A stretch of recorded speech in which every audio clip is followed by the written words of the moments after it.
From a distance, philosophy seems weird, irrelevant, boring, and yet also just a little intriguing. But what are philosophers really for? The answer is handily already contained in the word philosophy itself. In ancient Greek, philo means love and sophia means wisdom. Philosophers are people devoted to wisdom. Being wise means attempting to live and die well. In their pursuit of wisdom, philosophers have developed a very specific skill set. They have, over the centuries, become experts in many of the things that make people not very wise. 5 stand out. There are lots of big questions around. What's the meaning of life? What's a job for? How should society be arranged? Most of us entertain them every now and then, but we despair of trying to answer them. They have the status almost of jokes. We call them pretentious. But they matter deeply because only with sound answers to them can we direct our energies meaningfully. Philosophers are people unafraid of asking big questions.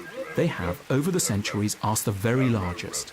They realize that these questions can always be broken down into more manageable chunks, and that the only really pretentious thing is to think one's above raising big, naive-sounding inquiries. Public opinion, or what gets called common sense, is sensible and reasonable in countless areas. It's what you hear about from friends and neighbours, the stuff you take in without even thinking about it. But common sense is also often full of daftness and error. Philosophy gets us to submit all aspects of common sense to reason. It wants us to think for ourselves. Is it really true what people say about love, money, children, travel, work? Philosophers are interested in asking whether an idea is logical, rather than simply assuming it must be right because it's popular and long established. We're not very good at knowing what goes on in our own minds. Someone we meet is very annoying, but we can't pin down what the issue is. Or we lose our temper, but we can't readily tell what we're so cross about.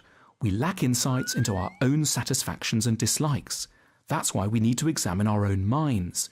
Philosophy is committed to self-knowledge, and its central precept, articulated by the earliest, greatest philosopher, Socrates, is just 2 words long: know yourself. We're not very good at making ourselves happy. We overrate the power of some things to improve our lives and underrate others. We make the wrong choices because, guided by advertising and false glamour, we keep on imagining that a particular kind of holiday or car or computer will make a bigger difference than it can.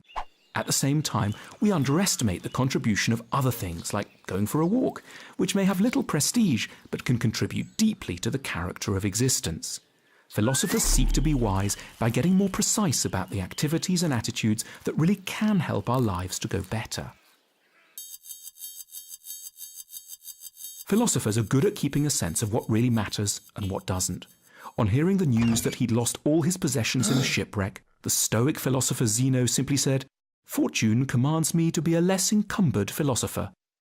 It's responses like these that have made the very term philosophical a byword for calm, long-term thinking and strength of mind. In short, for perspective. The wisdom of philosophy is, in modern times, mostly delivered in the form of books. But in the past, philosophers sat in market squares and discussed their ideas with shopkeepers, or went into government offices and palaces to give advice. It wasn't abnormal to have a philosopher on your payroll. Philosophy was thought of as a normal, basic activity, rather than as an unusual, esoteric, optional extra. Nowadays, it's not so much that we overtly deny this thought, but we just don't have the right institutions set up to promulgate wisdom coherently in the world.